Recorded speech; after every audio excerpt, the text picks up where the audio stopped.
Welcome to the Alternative Leader podcast. My name is Mary Williams and I'm the Mind Architect. I'm also founder of the Alternative Leader Academy and author of It Begins With You. This podcast is dedicated to inspiring the leaders of today to lead with intention, both in their personal and their professional lives. My guests from across the world share their challenges, their knowledge and their experiences so that we can learn from these powerful insights to help us lead with strength, determination and compassion.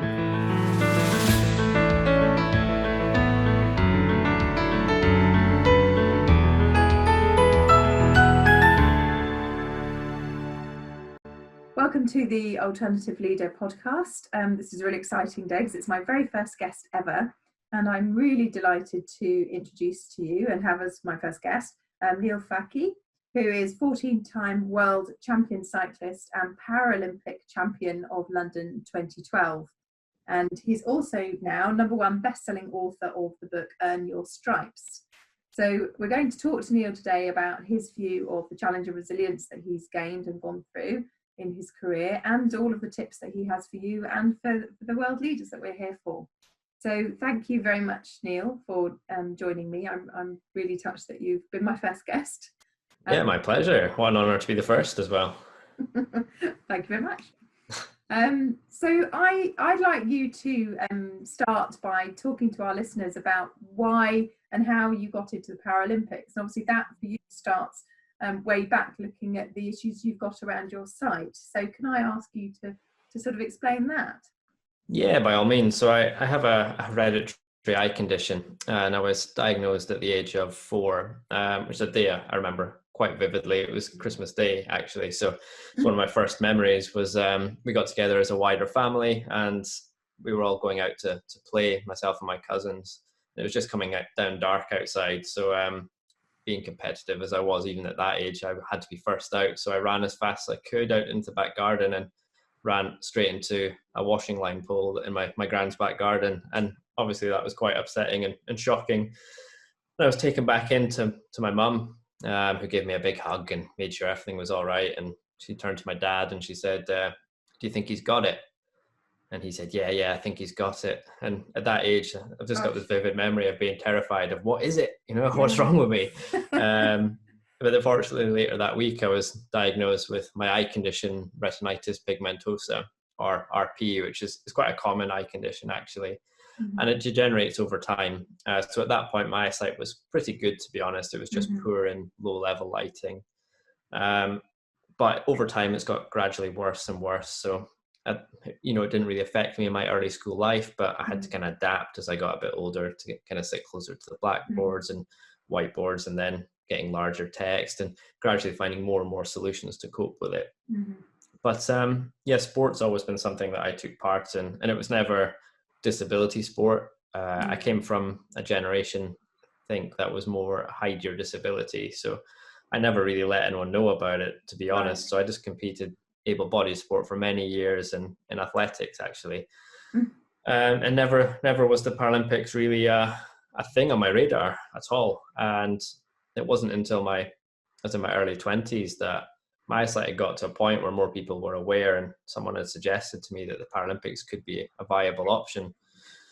And I always assumed my eyesight was too good, but I went to get my eyes tested, and sure enough, they'd always been bad enough. It's just what I'd grown up with, and so I'd learned to live and thought this was normal, really, my eyesight level. But yeah, suddenly Paralympic sport was an option, and almost since that point, I've been a full-time athlete, bar a couple of years at university. In a variety of sports as well now, which we might get onto later as well. It's interesting how you talk about growing up, not knowing any difference. And, one of my sons was born with a congenital cataract, so he's almost blind in one eye and doesn't have 3D vision. And it is interesting, isn't it? Because you grow up being you don't recognize that there should be anything different. And so yeah. When you said at school about how you didn't, it was about hiding your disability, did you feel that you got a backlash about it at all, or was it just something people just didn't know about? The biggest issue I had, I think, was more I suffered myself for hiding it. So as I said, the biggest issue when I was younger was seeing in low level light, and living in Aberdeen in the northeast of Scotland during winter. I mean, there's barely daylight, sadly. So you get out of school and it was already coming down dark. So I just get home as quick as I could, and I wouldn't put myself in those situations with being with friends and when it was dark, because then they would know. So often I was just getting asked, "Do you want to come out? Do you want to hang out with us?" And I just say no. I'm busy. I've got athletics training or whatever. And I always had an excuse. And people only ask so many times, obviously. And so gradually, I guess my social circle got smaller and smaller as a result. And people didn't see me as being someone with a disability. They just saw me as being someone unsociable, which is obviously far worse. So, so I think I really punished myself a lot. And I didn't learn my lesson quick enough, sadly. But I'm fortunate as I've got older and you get smarter and wiser that I've realized that having something unique and different about you is actually quite empowering. So, I quite like the fact I've got a disability in many ways. It helps me stand out from the crowd and has helped me with problem solving over the years. So I feel like that's a real strength of mine, because you're constantly evolving how you deal with different situations when you have to tackle it from a different angle. So your closest friends didn't know when you were growing up? No, I think probably my best friend had an idea, and the reason being, as I got a bit older, I had to get a taxi home in winter because it was just too dark, and I never used anything like a white cane, which I say I couldn't get home. I certainly could have done if I'd actually tried, but I had to get a taxi, so he was kind of aware from that point of view. But I never arranged the taxi to come until quite a bit after school, just so no one else was aware. So I just kind of hop in when everyone else had already gone. But my closest friend knew, but that was about it, really. So I'm quite sad looking back at the fact I felt I needed to hide it. That seems unfortunate, and I hope that's changed for younger people now. I was going to say, if we had parents watching, so I know a good friend of mine whose son has, and I'm actually wondering if it's exactly the same condition. He's now coming up for 10, I think. If you had advice to the parents about how to talk to their children about it, or how to go about it, what advice would you have? Yeah, I mean, the problem is obviously when you're at school, you want to fit in and be like everyone else. And it's funny that the day you leave school, suddenly you want to be the person that stands out from the crowd, and it almost completely flips on its head. Yeah. But, you all want to fit in. So having that chat of saying, oh, you could use a white cane and do these things and you'd manage far better. And of course they would, but you don't want to be the child with a white cane, because school can be cruel sometimes. But I think it's just reinforcing the fact that having something unique about you is actually interesting and special. And I think when you're out and about with your children in those situations, not necessarily at school, but encouraging the use of things like white canes, which they're always going to be a bit reluctant at first, but once you actually start using it and realize you don't get people looking at you funny, you don't get those reactions, then I think you start to become more comfortable with it anyway. So, I just say encourage, certainly don't wrap your children up in cotton wool. I think that's always a mistake as well with some parents of disabled children, is encourage them to get out there, experience life, and sometimes fail and make mistakes and learn, because that's the only way we do improve. Interestingly, my wife is totally blind, and she was blind from the age of 5 from a family of visually impaired people too. And from a young age, they encouraged her to do things like go to the end of the road and post something in the post box when she was 6 or 7 years old and had no sight at all. So it was that kind of forcing them to go out in the real world and experience it, which sounds tough, but you know what? It certainly sets you up for later in life. Absolutely. That's fascinating. Okay, and so you said that you're always into sport. So tell me your sporting journey, how it kind of developed from athletics up to what you do now. Yeah, so initially it was athletics, because the simplicity of just running and that freedom was something I just fell in love with instantly. Just go as quick as you can. And, it was just great. As I said, school started to become a stressful environment as my social circle got smaller. Whereas this release of athletics was great for me, and my social circle within athletics was booming, to be honest.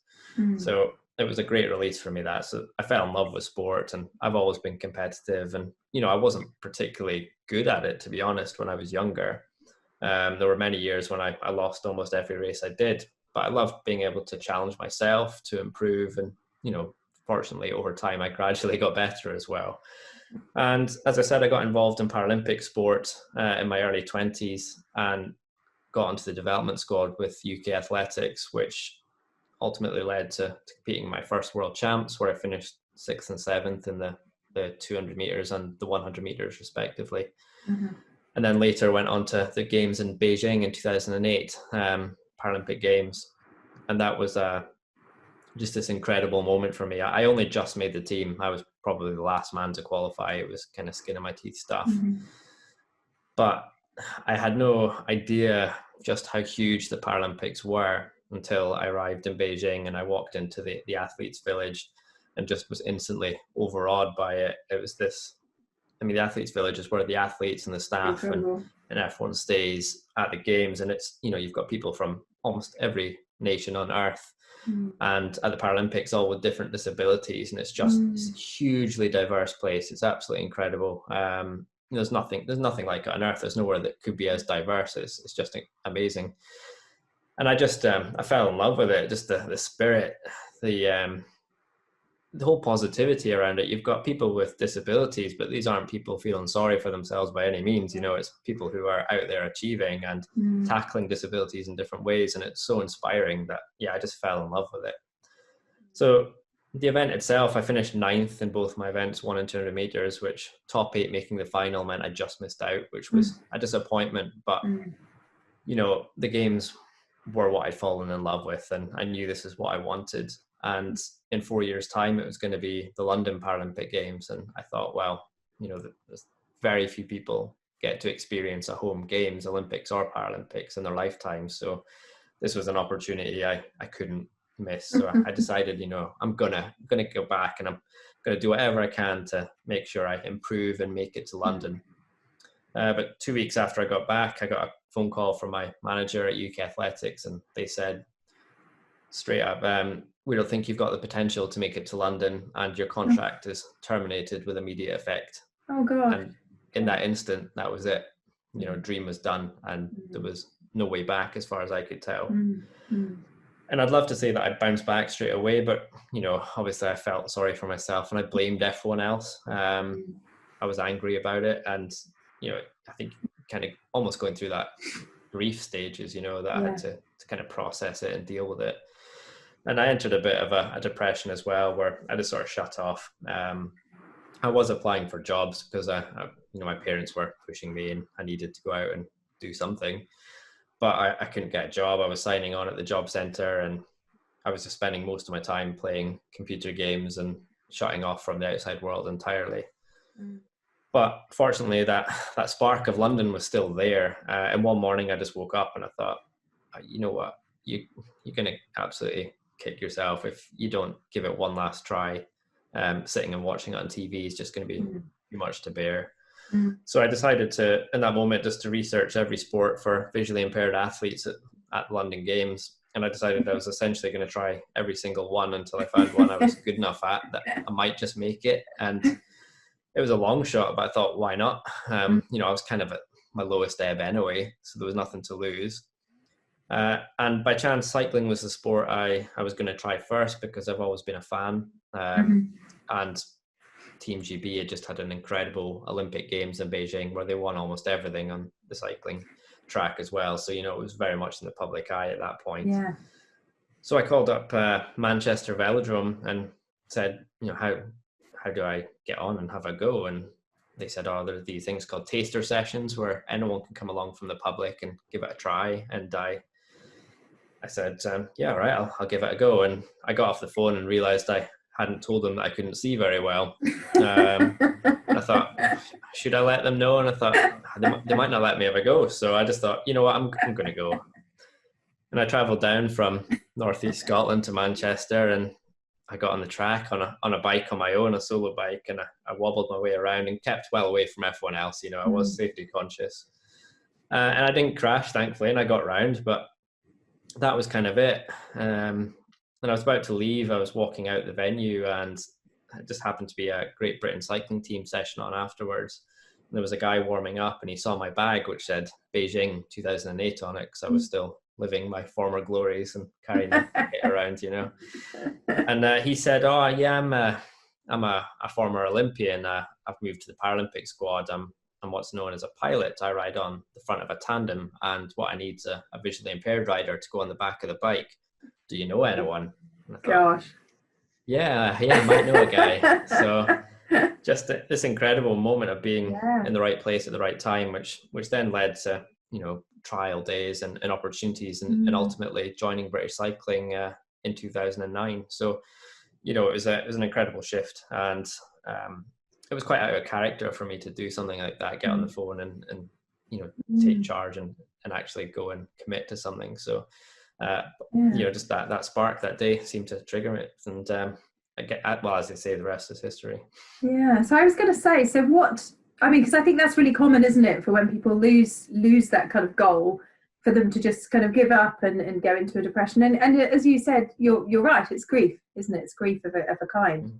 So what, you know, when you look back, can you think what triggered you to kind of wake up that morning and just go, do you know what, I'm not done here. Actually, I want to do this, and I'm going to go out there and I'm going to try every sport out there. Can you remember, was there something that changed? Yeah, I've often tried to think back, because it's, you know, it's a story I now tell a lot. And at the time, there wasn't a definite trigger that I can think of, other than the fact that it had just been the Beijing Games had been such a moment that I'd fallen in love with. And this target of London 2012 was something that was so strong at the time. You know, if you find that something that not just motivates you, because I find motivation comes and goes, you know, it ebbs and flows like anything, but having that kind of real big focus or a reason why you're doing things. And I think that just ticked the box for me. So although I was struggling, it just something came out one day, and maybe it was something I saw on TV, I'm not sure, but it just triggered. And you know, I woke up and actually, from a point of feeling really numb, not feeling upset about it, and, you know, just going through the motions, to suddenly just this excitement that filled me. And I thought, I just got to make the most of this now, and, you know, take it while you can. I think I was lucky, and there will have been a trigger there, but I can't pinpoint what it was. But it is just trying to find that one thing that means something to you. Has that moment helped you when you've had disappointment since then? Have you been able to almost kind of, because you recognise I was able to go from this state to this state, have you been able to kind of almost, even if you didn't know what it was, have you been able to trigger it again?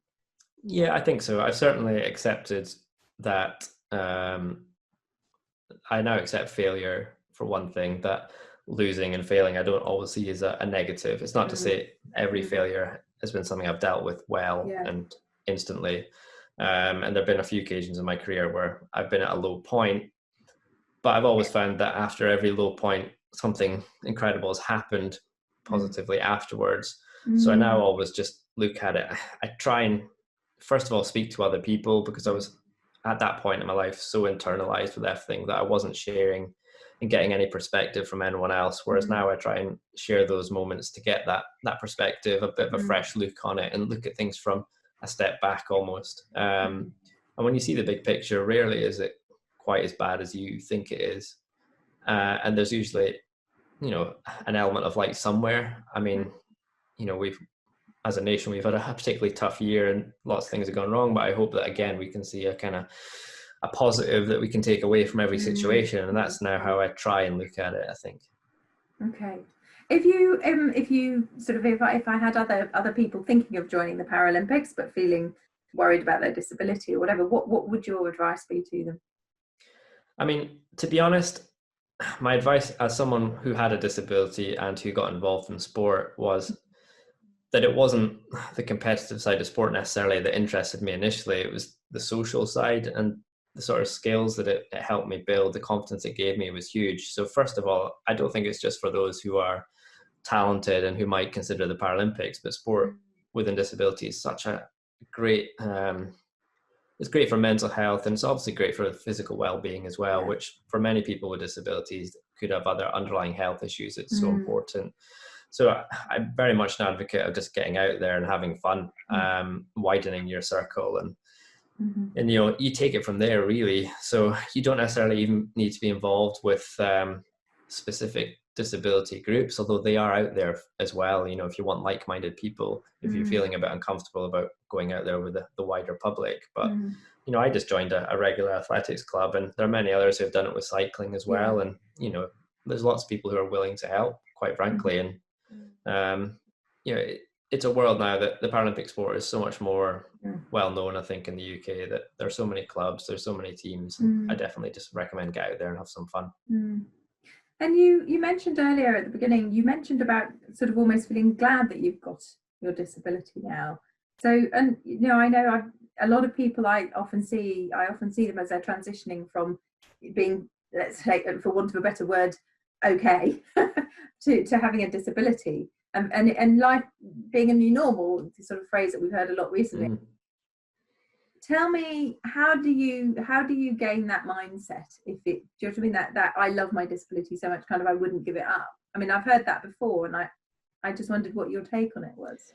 Yeah, I mean, it's obviously very different from those who are born with a disability to those who acquire it. And I appreciate, I think it would have been a lot harder had I been in my teenage years, for instance, and then suddenly I'd found out I had a problem. So I guess I'm fortunate I did get to grow up with it and deal with it over time. But again, it's that just taking a look back and reflecting. So when I look back at my kind of teenage years, there were an awful lot of people from school who ended up, you know, I said I wasn't out socializing in an evening, who ended up going down that route and getting into the wrong groups and not doing well, particularly well at school, and not really amounting to a whole lot, which is sad to say, but I feel like I almost dodged a bullet by not being involved sometimes with those groups. But the key thing, I think, was the problem solving ability, which is something most people with a disability have without realizing it. Is you're constantly tackling a world that isn't built for you by any means. And you know, it's having sight loss has its challenges for sure within everyday life, but there's almost nothing you can't do. You just have to approach it in different ways. And because my condition has got worse over time, it has allowed me to constantly have to develop. As my sight gets worse, I need to try new technology. I know I used to read books fine. Now I can't read anything print, so I either have to use some form of technology to read that, or I have to use computers. And you just adapt over time, I think. But when you do acquire a disability, and we see this a lot in Paralympic sport, there is that whole period of acceptance, which is hard for sure. But just being able to reflect on what you do have and what your new skills might be as well is incredible. And being involved in the Paralympic movement definitely helps, as you see that wider world of disability and what others are going through and what they're still achieving. It's hard not to be inspired. It sounds kind of cliche, but it's just ridiculous. You know, you never can feel too bad about your own situation when you see what others are doing, and they've always got a smile on their face. I was going to ask you that when you were in that village surrounded by so much diversity, did it change the way that you viewed your own disability?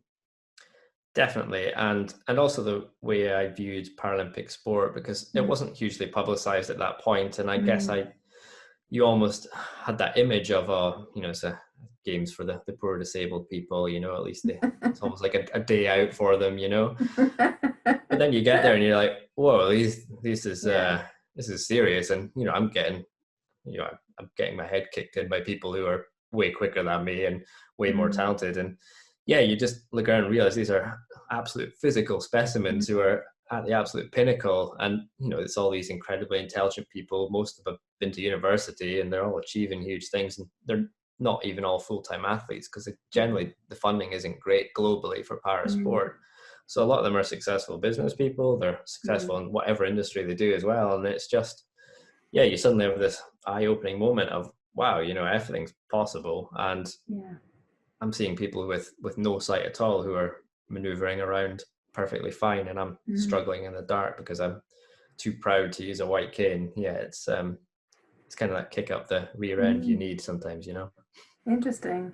I have a similar thing in that, obviously, through the clients I see, it always brings home to me, you know, how very lucky I am in my life. And so I find whenever I'm going through challenges, yes, I can grieve and they can be as stressful, but I think not as stressful as for other people, because I'm always so aware of how lucky I am.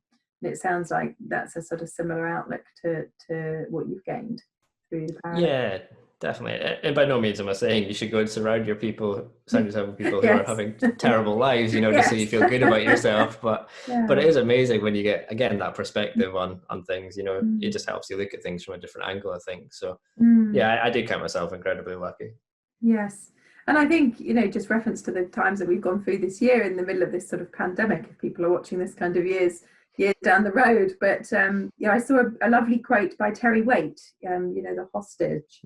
He just said, people, you're being asked to, be in your house with your, with your family, and you have, roof over your head and your TV and food. This is not a problem.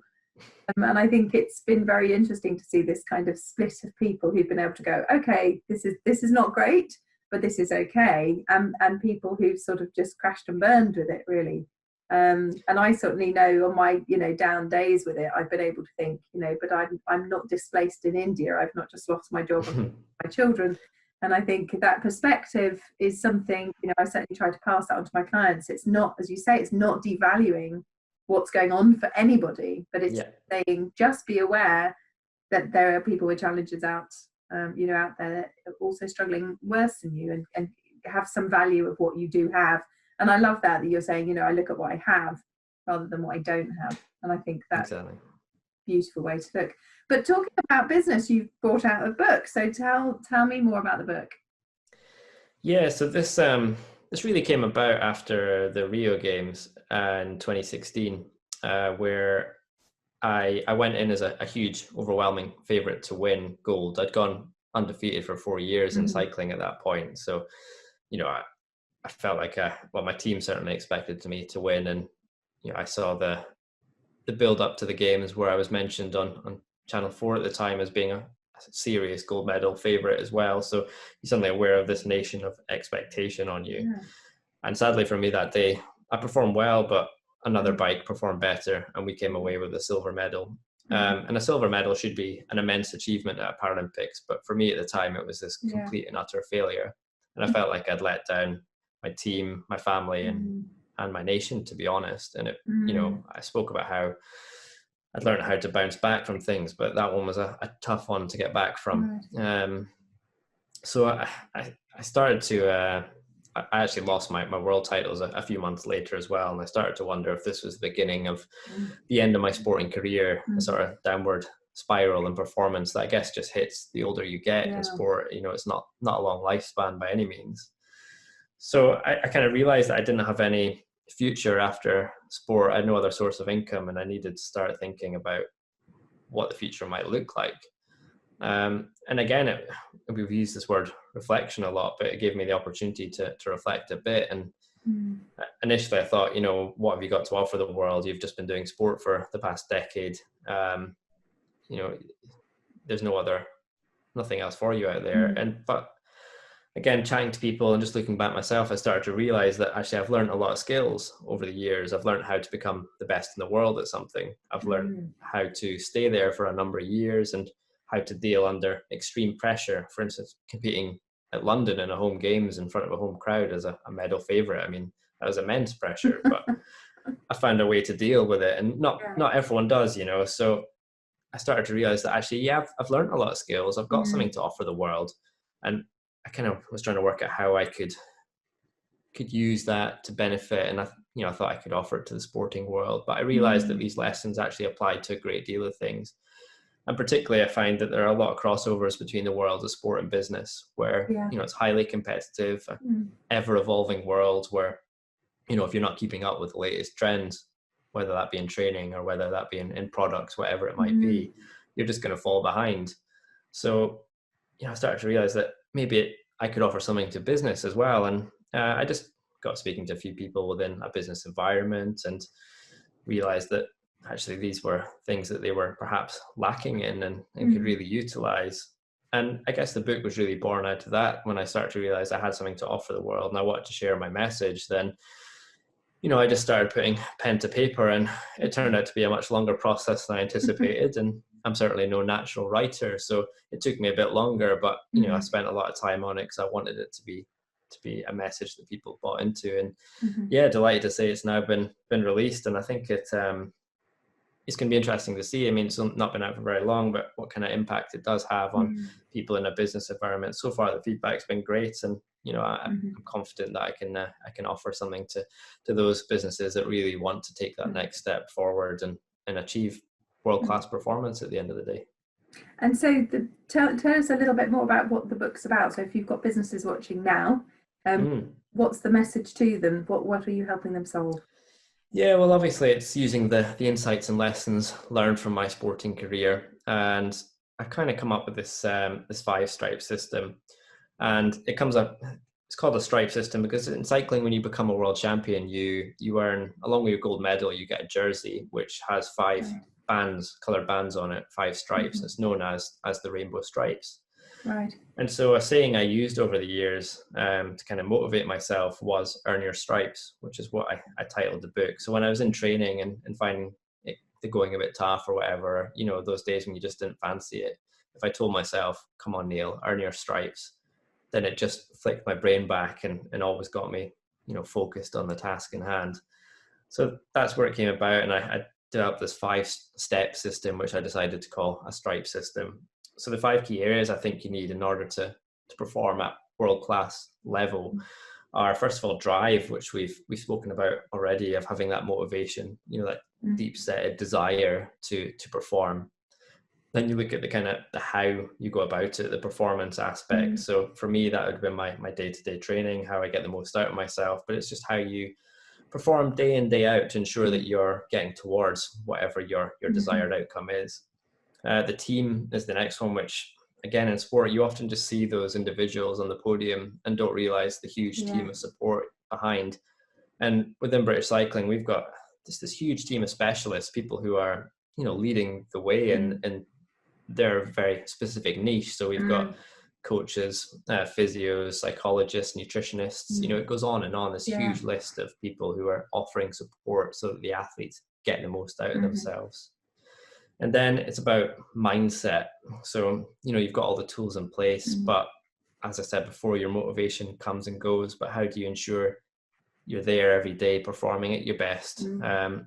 Athletes aren't necessarily these hugely mentally tough people that we all Mm. envisage they are. They're actually, most of them are more on the unstable end of the scale, I'd say. I've seen some who really, I can't understand how they ever make it to a start line sometimes, but they find a way somehow. It's these Mm. tools that they've got in place that I guess we've just learned over the years that help you. So when you get up on those mornings and you think, I just don't fancy it today, but you still go in and perform at an absolute world-class level despite that.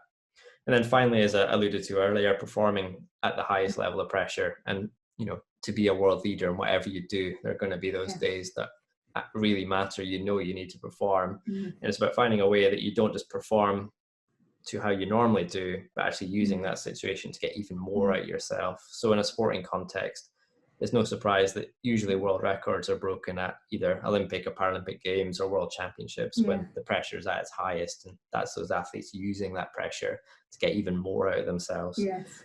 And that's the system that, Mm. yeah, I think you tick those 5 boxes and you're doing pretty well. Mm. That sounds absolutely fascinating, and it's a #1 bestseller already. Yeah, it is. I was overwhelmed by the interest, and obviously a lot of people who are interested in the sporting stories, and there are plenty of Mm. those. It's quite an autobiographical book, but Mm. equally those who are interested in improving and taking that step forward. So I think there's something in there for everyone, Yeah. really. If you're someone who likes reading sad stories, well, there's a few down points as well, but the fact Yeah, that it's I a wrote a lovely book book. about it, yeah, Yeah, I it's a think great so. book to read. I'm proud. Thank you. That's lovely. So I'm going to ask you this sort of question. When it was your sort of challenging times, was there a book, a film, or piece of music that helped you at the time? Yeah, there's been a few. I'm going to be really greedy and pick one of each, actually, and Absolutely. I'll be brief about it. But yeah, why not? I've got my opportunity. Um, so in terms of music, there's a song by an American band, not that well known, I don't think, called "Sleeping with Sirens," and it's just the lyrics of the song called "Legend," and they're talking about how when you're young, how you see the world and your future, and the lyrics go something along the lines of. Let me think. I need to get right. If I misquote them, that'd be terrible. It says, "We could be young, we could be free, we could be anything in life we want to be. We can move mountains, we can stand tall, Mm. we can stand strong enough to fight and never fall. We can be legends after all." And just that reminder of when you're a child and you see the world as this big, bright, exciting place, but then we Mm. seem to get that drilled out of us. And those Yeah. lyrics always, when I hear them, just make me think, yeah, you can do anything you want. Of course you can. So that's something that always gets me. That's beautiful. Yeah. I mean, you have to be a rock fan to like it as well. So it's maybe not everyone's cup of tea, but you could turn it into a poem, I'm sure. In terms of books, then for me it was Entrepreneur Revolution by Daniel Priestley, who I know you're a fan of as well. And it was just the first time I'd read a book about business and entrepreneurship, and I thought, oh, actually, this is what, I was talking about reflecting and this, my own book coming out. It was one of those moments when it made me think I do have something to offer. I always saw the world of business as maybe not being for me because I'd not been involved in it. And I felt like you had to have some form of experience to get going. But it just inspired me to think, well, actually, yeah, you could do something. And it just got me excited, a bit like when I woke up and that morning and researched all those different sports. I got so excited by this book, it just made me think, oh, this could be a world for me. Yeah. And then finally there was a movie, it's a docu-film actually, called The Crash Reel, which followed the progress of a snowboarder from the US who was training for the Winter Olympics. And he was on track to make it to the games and be a medal contender. And in training one day, while performing a trick, he had a horrible accident where he had a serious head injury.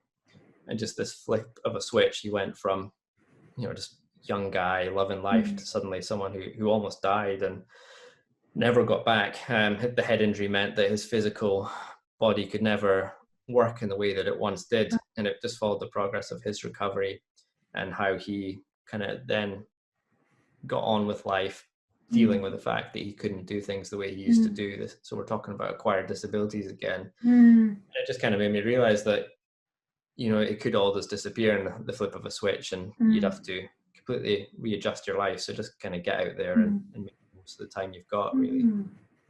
Oh, that's really lovely and very inspiring. Right. Just coming back to the entrepreneur revolution, I think often people have a passion and they don't kind of know what to do with it. And I think it is a fabulous book to sort of say, here's your passion and here's business, and how can you make these two cross over? It's very inspiring. And the music and the film sound lovely. I'm going to look that film up. It sounds really interesting. I do love those. It's well worth a watch. Yeah. Yeah, it sounds amazing. Very inspiring. So my second key question to you is, for the listeners at home, if you could pass them one tip that they can start kind of implementing today, whether that's something practical or an emotional sort of thought tip, what would it be? Yeah, for me, again, something we've spoken about a lot is that finding that real something that drives you, that really motivates you. And I found that whenever that's been lacking from either myself or when I've seen other people, that again, as I said, motivation comes and goes, and when you're on, it's great, and when it's off, not much happens. But finding that one little thing to hang on to that really inspires you, and it can take some reflection to look back and think about through your life, what are the things that kind of really got you fired up, really got you going. And it's not always that easy to uncover what it is, but take a bit of time to reflect, which is not something many of us actually do. We say we do it, but we never really do. Just actually take the time to have a think about, where have I been? What have I done? And what are the things that inspire me? So if you find that, then, you're not going to have a problem motivating yourself. You're not going to have a problem performing. So that would be my tip is really have a think about what drives you, what keeps you going. Lovely. And finally, sort of the aim of the podcast obviously is to help my world peace goal.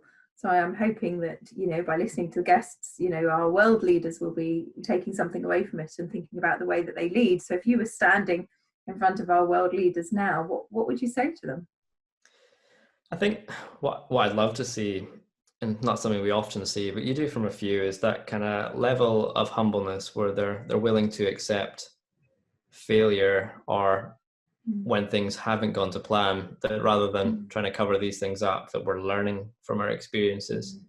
Something throughout my career, I used to be, in my previous sporting career, someone who, when things weren't going well, I'd either blame people or cover it up and not deal with failures. But it's now something I embrace, and as a result, I'm constantly improving because I can see where mistakes were made, where I could be better. It's almost redefining what that word failure means, and just to sometimes be bold enough to stand up and say, you know what, I got it slightly wrong. We'll try something from a different perspective. And I think people would have a lot more respect for that. There'll always be those people who will again, of course, stand up and criticize those who have got things wrong. But I think if you're bold enough to step up and say, we could have done this better, I think we'd see a lot of change for the better in that respect. So that would be my advice, I think. I think that's a lovely message, and I absolutely fully agree with it. I think it's interesting, isn't it, that within sport and music we're very used to pushing ourselves to the point of failure, and we see that as a good thing. Then it's we've gone this far, let's kind of keep going and relearn. But you're right, and in sort of the world and politics that we see, it's almost as soon as you get something wrong, that's it, you're out, and then you've lost all of that learning. So exactly. I'm very passionately in agreement with you there. It's such a shame. I often think, gosh, that person's just learnt the lesson, and now you're kind of kicking them out of it. They've just learnt it. I'm sure they don't have a conversation passing on the learnings. So I think that's fantastic. Absolutely fantastic. Well, thank you so much. I've really, it's been lovely to catch up with you, because we obviously spoke a couple of years ago. Indeed. Really nice to catch up with you, and the book was a fantastic read, so I fully recommend listeners to go off and read that. And I'm really excited to sort of see your business journey as well as a continued sport journey as well. Yeah, thank you. I can't wait to see how the podcast go. I hope your other guests do as well as I hope this has gone.